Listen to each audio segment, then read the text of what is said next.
Bang, Assalamualaikum bang. Salam warahmatullahi. Bang, Ha? ayam kunyit bang kan? Ayam kunyit. Ayam kunyit. Apa best bang? Apa yang best bang? Saya nak campur bang. Campur ada bang? Campur ada boleh. Daging kunyit ada. Udang kunyit, ayam kunyit dengan sotong bang. Daging udang ayam bang kan? Hai. Masya-Allah. Udang lain kali bang. Bang saya nak ayam dengan daging bang boleh bang? Okey boleh. Campur bang kan? Campur. Boleh bang. Campur. Kicap kunyit place bang kan? Dekat mana ni bang? Ni dekat Kampung Atap. Kampung Atap, Medan Selera eh? Ya. Jalan Rotan. Ya. Okey baik. Timun bang Timun. Ni timun.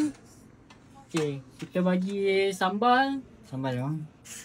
Sambal bang? Sambal jantan. Sambal jantan Ni kalau makan keluar jantan tau. Keluar jantan. Baik. Yang apa ni? Ini daging kunyit. Daging eh? Ha. Ayam lagi bang. Ayam. Ayam. Tambah lagi. Okey, ayam okey. Saya bagi lebih sikit. Masya-Allah. Muai bang eh. Baik. Nak tambah lagi bang? Ada telur mata, telur dadah, ulam-ulam. Telur mata, telur dadah, ulam. Ulam ah. Ulam sikit. Ulam sikit. Telur mata sikit bang. Telur mata Satu. Telur mata satu. Cantik. Ulam berapa ringgit bang? Ulam RM2. RM2 je. Ulam RM2 bang eh. Masya-Allah. Muai ulam. Telur mata bang. Telur mata. Telur mata masih kena ada bang. Telur mata baik. Telur mata dia goyang-goyang sikit ah. Taruh atas bang. Telur mata taruh tengah-tengah bang. Boleh. Telur mata taruh tengah bang. Tak apa bang. Kuah kicap. Kuah kicap bang. Kicap perempah. Kicap perempah. Masya-Allah.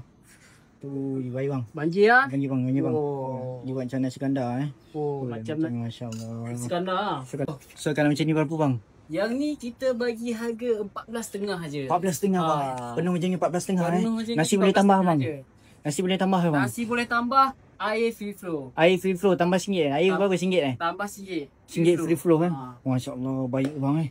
Terima kasih bang. Saya makan dulu bang eh. Okey, jumpa datang. Bismillah.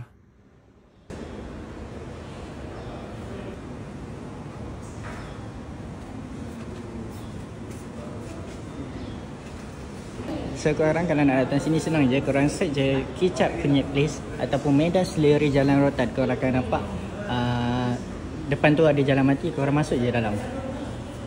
Korang akan nampak ni. Gerai nombor 7 Kicap Kunyit Place.